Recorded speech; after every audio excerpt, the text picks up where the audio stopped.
कोलकाता बाजार रे हुईना गुरु गोमके चेतान रे अपमान और रायरंगपुर बाजार रे हुईना छपरी चेतान रे एफआईआर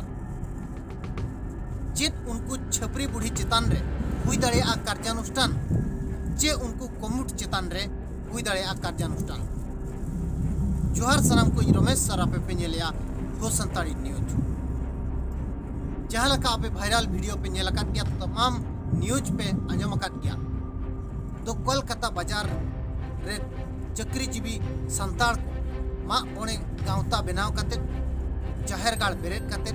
माँ मोने गाँवता बनाव कते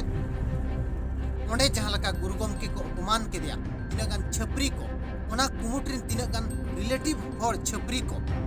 जहां दो गुरु गोमके को अपमान के दिया वीडियो समांग दे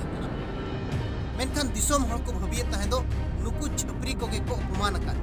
मेनखान ओना तायम रे पूरा उनको कुमुट मेना पूरा कुमुट ओना बढ़ाई कते के ओंडे अटे नकाय और उनको अकोरे निजोर हर को एनेज कना जहां इदी कते उनको कुमुट नितोंग भुर हपिया कना नितोंग भुर चेन हो आको रिएक्शन बनुआ तो अकोरे निजोर हर कना को तो चेत रिएक्शन ताको हुआ ओनाते उनको नितोंग भुर रिएक्शन हो बाय नेल ᱧᱟᱢᱚᱜ ᱠᱟᱱᱟ ᱪᱟᱨ ᱧᱮᱞ ᱦᱚᱸ ᱵᱟᱭ ᱧᱮᱞ ᱧᱟᱢᱚᱜᱼᱟ ᱢᱮᱱᱫᱚ ᱟᱠᱚ ᱦᱚᱸ ᱱᱚᱰᱮ पूरा पूरी भागीदारी में आकर मेनखान नोआ इदी काते ओडिशा आसेका रायरंगपुर रे मिटंग लिखित एफआईआर एमाका उनको छपरी को ᱧᱩᱛᱩᱢ रे चेत उनको छपरी को नोडे खन सेन काते पुलिस से इन्वेस्टिगेशन और उनको अरेस्ट को नोआ चेत संभव बुझाव कना वो तो उनको बांग को अरेस्ट हो रहे आको चेतान रे मिटंग एफआईआर हुईना नोआ मारांग कते नितोंग भुर नोआ कुकली रकाबा तो बेंगल आसेका चेद चिकाय बेंगल आसेका कर्तव्य चेद कना बेंगल आसेका आजा कमी हिड़िनियाय जे गुरु गोमके चेतान रे उन मारांग अपमान हुयुक कान रे हो उनी चे लकारे सहाया जे बेंगल आसेका रे संपर्कीय होड़ हो मेना को आने नोआ हो मिट कुकली जों कथा कना नोआ को हुई दाड़ेया बेंगल आसेका रे जहां कमी कुमुट मेना को अकोरिन संपर्कीय होड़ को ताहे दाड़ेया जहां इदी कते नुकु हो पाले ओना कुमुटिन ओना मा मोने गावता कुमुटिन कमिया कुमुट लेका को हबिया कना नोआ हिजुकान समय रे नंग बडायवा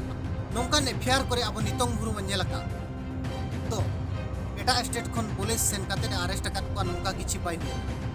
चलान शर्मा जहां पुरुलिया रे नंग पीमोर रे मेना पंडित रघुनाथ मुर्मू श्रुति महाविद्यालय